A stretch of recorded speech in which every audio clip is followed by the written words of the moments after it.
Cora Leibig. I live down in Maple Grove.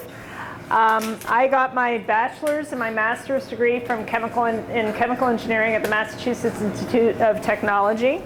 And then I got my PhD in chemical engineering at the University of California, Santa Barbara. Just one quick thing about graduate school. I know a lot, as a parent of a teenager, I know that a lot of parents look at college education as very expensive.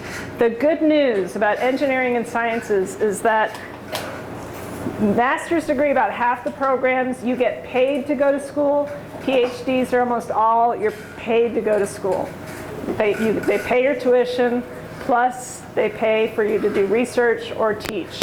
So it's a very important thing to understand. Don't limit your dreams if you think you want to go into graduate school. The schools pay. So I am my current job, I'm the Chief Operating Officer at Segetis. I'm going to tell you a little bit about Segetis. It's a clean tech startup company that's been going for about 7 years, based down in Golden Valley.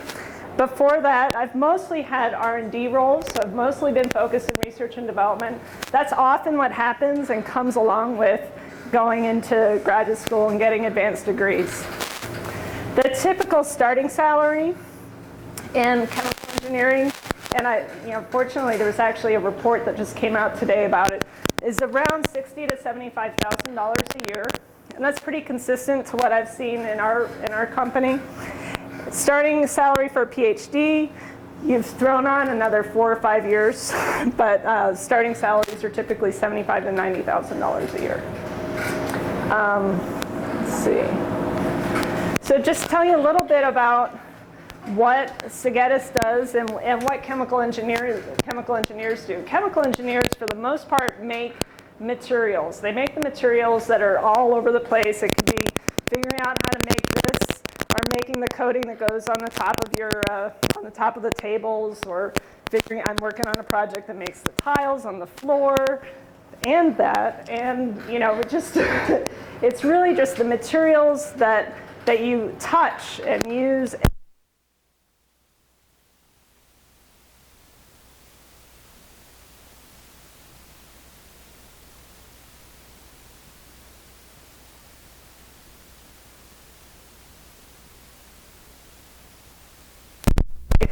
And we take that, and from our business, we make additives for vinyl. We make materials that help dissolve agricultural chemicals to put on the fields. They're much safer chemicals that you can use than what's been used in the market today. Right now, we have ingredients that go into laundry detergent. Eventually, what we're hoping for is that you can go into nylon as well. And it's fascinating stuff, and we have a lot of fun with it every day. Before I was at Segetis, I was at Dow Chemical for 12 years. And there also got to just get exposed to all kinds of really interesting, materials that go into what touches our lives every day. So what's a typical day look like? As Ray said, it is a lot of meetings. In my role, really for the last 10, 12 years, has been mostly management. It's very technical management, and definitely not something I could do without a technical degree. But it does mean that there's a lot of meetings. So what do? We spend time listening to what customers have to say. So using our materials, using any industrial material usually requires a lot of qualification. So we often are talking to the person who makes the floor and says, well, what did you do to figure out whether our stuff would work or didn't work? What did you like? What didn't you like? How did the material perform when you're using it? What do you want to do for it? And then always the very important question, what would you pay for it?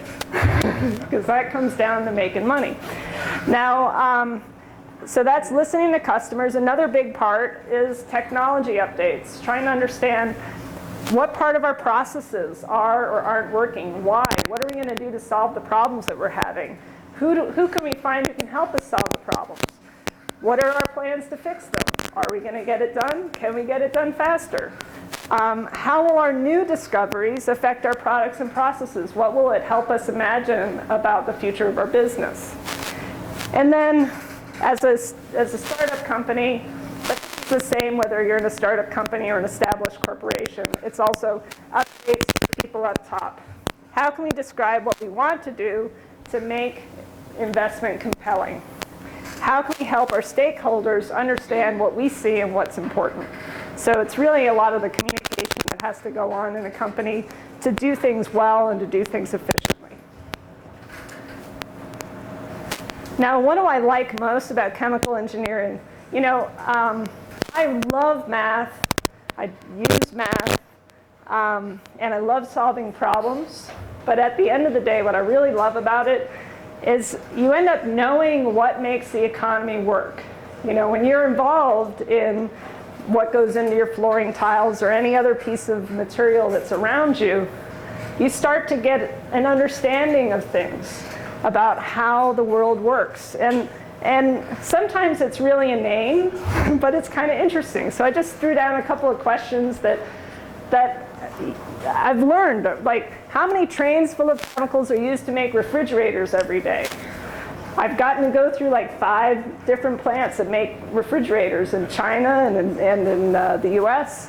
Why do we use polyethylene instead of polylactic acid, which is a plastic made from corn? And when? How much electricity is used?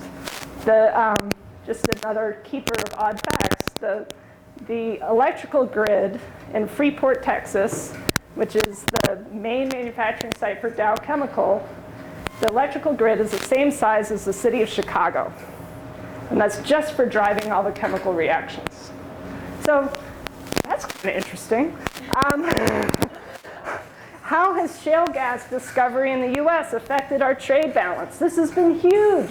It's enormous. You have no idea how much the discovery and what's going on in Texas and North Dakota has changed our country for the future. It's amazing. You start to understand why it has such a huge effect.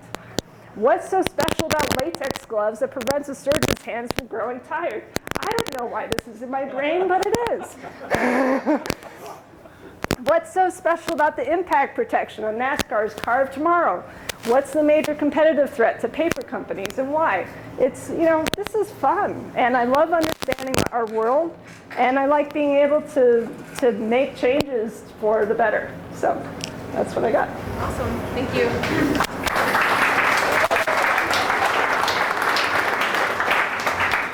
All right, as I said earlier, we're going to do questions at the end. Questions later. We just did that one for Ray because he does have to leave soon. All right, our next speaker is going to be Melissa, who is an electrical engineer.